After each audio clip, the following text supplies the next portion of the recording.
What's up, y'all? We are checking out Labyrinth, an infamous book by Randall Sullivan. Goes in detail about Suge Knight, Notorious B.I.G., and Tupac murders. Man, this mystery that's been going on for the past 25 years. Let's go ahead and check out this excerpt from this book, and I'm gonna come back with my reaction. Just for an explanation of why we weren't investigating these clues that connected Mac and possibly other LAPD officers, I couldn't get any real answers. I was told, don't go there, just keep your mouth shut and do your job. Poole understood that many of his colleagues in robbery homicide now considered him a pain in the ass. The guy was irritatingly earnest, some felt. Among other things, Poole was the only detective in the division who kept the homicide investigator's creed tacked to the wall above his desk. No greater honor will ever be bestowed on an officer or a more profound duty imposed upon him than when he is entrusted with the investigation of the death of a human being, it read. It is his duty to find the facts, regardless of color or creed, without prejudice, and to let no power on earth deter him from presenting these facts to the court without regard to personality. Some RHD detectives began to roll their eyes whenever they looked at the thing, joking to one another that even Poole's email address was eaglescout@.something. The pressure was subtle, Poole remembered. Looks, raised eyebrows, guys murmuring, "Leave it alone." I was becoming an outcast. Poole received a clear signal of where he stood with his superiors on January 22, 1998, when a black detective who had played a relatively minor role in the Smalls investigation up to this point, James Harper, sent him this note. Russ, Lieutenant Conway wants myself and Harrow to maintain control of the Mac clue book. Harper. Even if the LAPD wasn't chasing them with much enthusiasm, clues continued to come in that linked David Mack to gangsta rap in general and to the Death Row Records label in particular. Most of the tipsters were other police officers. One was a detective who had seen Mack wearing a Nation of Islam pinky ring.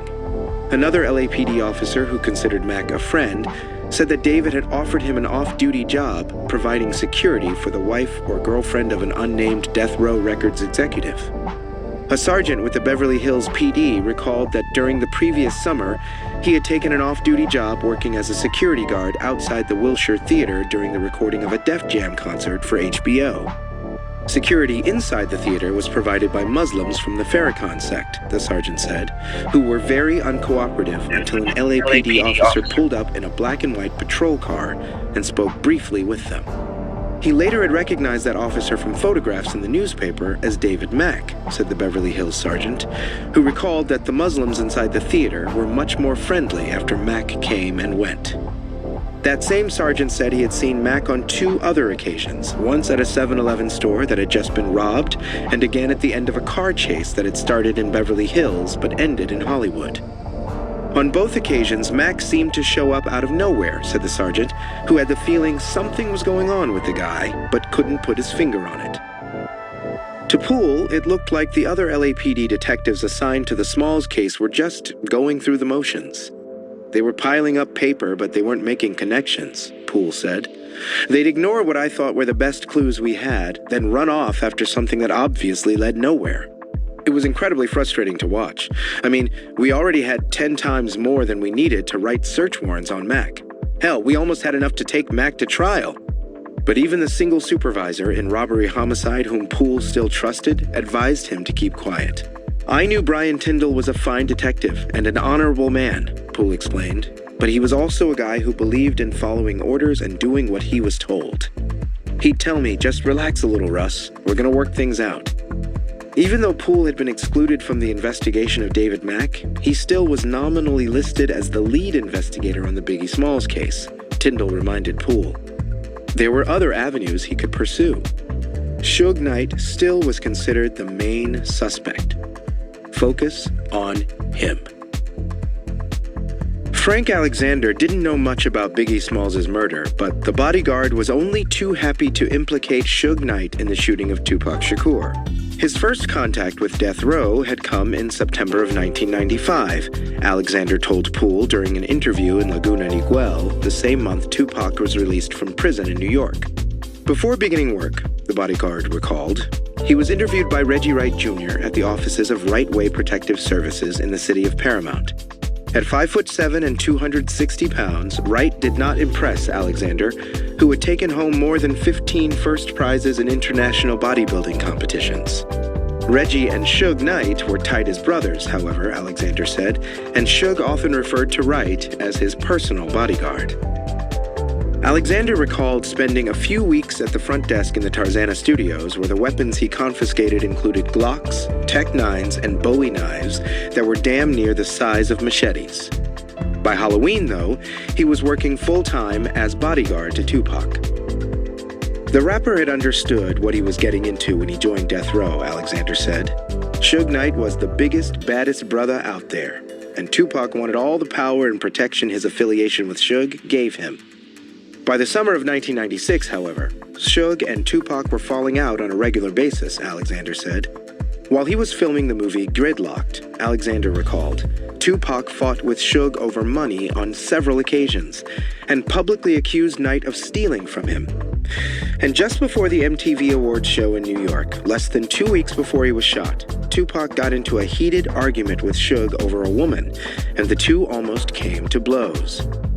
Money was the real problem between the two, however, Alexander said. Tupac believed he was owed millions, and that Suge was doling out his royalties in order to maintain control and keep him tied to Death Row Records. Alexander ticked off all the things that were odd and off on the day Tupac was shot in Las Vegas. First, he was concerned that Kevin Hackey had been fired and that no one had been hired to replace him, Alexander recalled. Now assigned to protect Tupac all by himself, Alexander immediately learned that he didn't have a permit to carry a gun in Vegas, then was given a cell phone with a dead battery. And that whole incident at the MGM Grand had looked fishy to him, Alexander said, for several reasons. First, Orlando Anderson looked like he was waiting for them when the Death Row entourage came out of the auditorium at the MGM Grand. Two, Suge's homeboy Trey was the one who got Tupac to attack Anderson. 3, Anderson didn't try to escape when Suge and his thugs came charging after him. The thing that really stuck in his mind, though, Alexander said, was that after Suge told everyone to scatter and disappear, he stopped to make a phone call before leaving the hotel. He believed the entire assault on Anderson had been staged, Alexander said, and that it was entirely possible Suge had paid the Crip to take that beating and then kill Tupac. The bodyguard's description of the shooting added a detail Poole had never heard before. That white Cadillac didn't just pull up alongside the car Tupac and Suge were riding in, Alexander said, but actually rolled to a stop a little bit ahead of the BMW when the killer opened fire, allowing him to shoot at an angle that made it possible to avoid hitting Suge with a stray bullet. He believed that Suge, Reggie Wright, and Orlando Anderson had all been involved in Tupac's murder, Alexander said finally, but that he'd never admit it in public. The bodyguard also told Poole and Miller that he knew there was one LAPD officer who had been especially close to Suge. He had never met the man and didn't know his name, Alexander said, but he did recall that Suge and Reggie referred to him as Rabbit because he was such a fast runner. His interview with Alexander convinced Poole that he needed to interview Orlando Anderson, as most of those who had heard Baby Lane's testimony at Suge Knight's hearing before Judge Chuliger had imagined he might. Anderson had come into money immediately afterward. It was enough to open a recording studio in Compton where he began cutting records with various rappers on his new Success Records label. Anderson's main identity was still as a Crip, though, and he had been in the car with a particularly murderous fellow gangbanger named Michael Dorough on the afternoon of May 28, 1998. According to the Compton police, the two had spotted a pair of corner pocket Crips who owed Anderson money outside a car wash and stopped to collect. In the gun battle that followed, both the corner pockets and Anderson were fatally wounded. Dorough, who had only been wounded, would be convicted and sentenced to 3 life terms for his role in the deaths. The story the Compton cops told certainly sounded plausible, but at this point, Poole was inclined to doubt whatever came out of Compton. It just seemed a little too convenient, he explained. Yafu Fula and Orlando Anderson, the best witness and the main suspect in the murder of Tupac Shakur, both shot dead, while the Shakur case remained unsolved. Kevin Hackey advised Poole to look into a couple of other killings that had taken place in Compton and South Central. The victim in the more recent of these 2 murders was a bodyguard named Darrell Reed. who on January 21st, 1998, had been murdered in a house owned by DJ Quick. Reed was a guy who may have known too much for his own good, Hackey said, during an interview at his office in the San Fernando Valley. The more interesting case, though, Hackey told Poole, involved the May 1996 murder of Bruce Richardson. Richardson was well known in South Central LA as the owner of the Genius Car Wash at Crenshaw and 54th. He was even more famous, though, as perhaps the only major drug dealer who hired both Crips and Bloods. Though formally a Blood, Bruce was welcome among the Rolling 60s Crips, who treated him as one of their own. This was unusual, to say the least. Richardson had attended high school with Suge Knight and was a major figure in the black neighborhoods of southern Los Angeles County long before Suge Knight began to capture public attention. Among other things, Bruce was all but unbeatable in hand-to-hand combat. A legendary street fighter with a black belt in karate, the tall and powerfully built Richardson intimidated just about everyone, including Suge Knight, who at one time had openly admired his former schoolmate. That changed, of course, when Suge became the CEO of Death Row Records. Even when Suge was the one with all the power, though, Bruce refused to kowtow. Calling Suge a punk and a pussy, Richardson decided to become a manager of rap groups and beat Suge at his own game. One of Bruce's rappers, a kid named Dramacidal, became close friends with Tupac Shakur, who wanted Dramacidal to join his Outlaw Immortals as a backup performer on the All Eyes on Me album. Hey guys, go ahead and that thumbs up button if you're still rocking with me. Let's continue on. Bruce gave his consent, but only if Suge promised him a percentage of the album's royalties. After the album was completed, however, Suge not only refused to pay, but persuaded Dramacidal to leave Bruce and sign on as a client with Knight's own West Coast management. An enraged Richardson confronted Suge a short time later at a nightclub where he astonished onlookers by slapping Knight around until 3 of his thugs jumped in and drove Bruce off. Publicly humiliated, Suge made no secret of the fact that he wanted revenge. 2 weeks later, Bruce Richardson was shot to death in his home. Kevin Hackey named Suge Knight's thugs, Neckbone and Buntry, as the likely hitmen. They were the guys that did this sort of thing for Suge, Hackey said. But a question remained about how the killers had gained access to Richardson's home. It was well known that Bruce's place was a virtual fortress, with reinforced steel doors, double deadbolt locks, heavy bars on all the windows, and an elaborate alarm system. The evidence clearly indicated that Bruce had opened the door for his killers, engaging in a fierce battle with them only after they were inside the house. No way Richardson would have let a couple of Suge's thugs into his living room, Hackey and Poole agreed. He might have opened the door for a couple of guys in LAPD uniforms, however. There were, of course, other possibilities.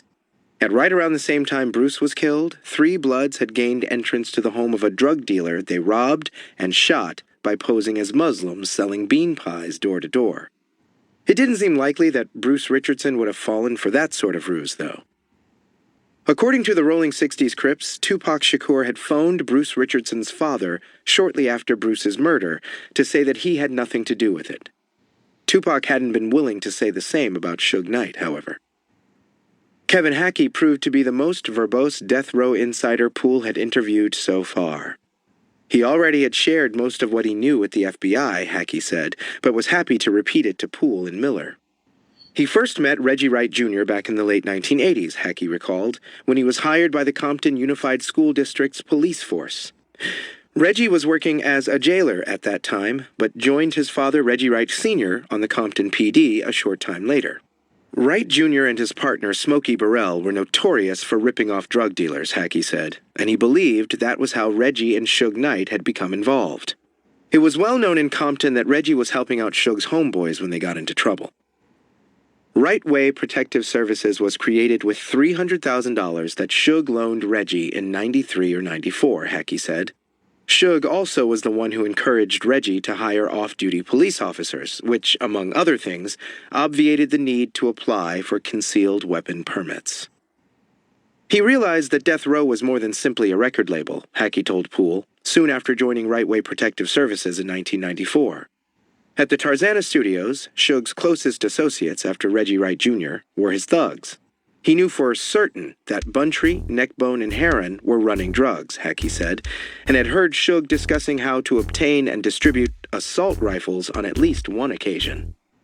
Also, anyway, y'all, I'm gonna cut it off right there. This is Labyrinth, man. This. Oh man, I'm tripping. So okay, so Bruce Richardson was the one. So Suge was scared of this dude, Bruce Richardson. He slapped Suge around, and then a couple of days later, he wound up out of here. I wonder. I don't know, man. Suge is tied to a lot of stuff, dude. I'm telling you, this stuff is crazy. He slapped Suge around. You know, Suge couldn't let that dude just walk around because that's gonna work on get back. Man, this dude slapped Suge around. You know, so I don't know, man. You think somebody might have came and visited old boy and deleted him? I wonder was it these two guys? This is like a murder mystery, man. This is really good. It's called Labyrinth, y'all, by Randall Sutherland. Y'all can check it out on Audible. Leave your comments, man. What do y'all think? Y'all think Suge might have had some people, some hitmen on his squad? What y'all think, man? Leave your comments. Appreciate you guys watching.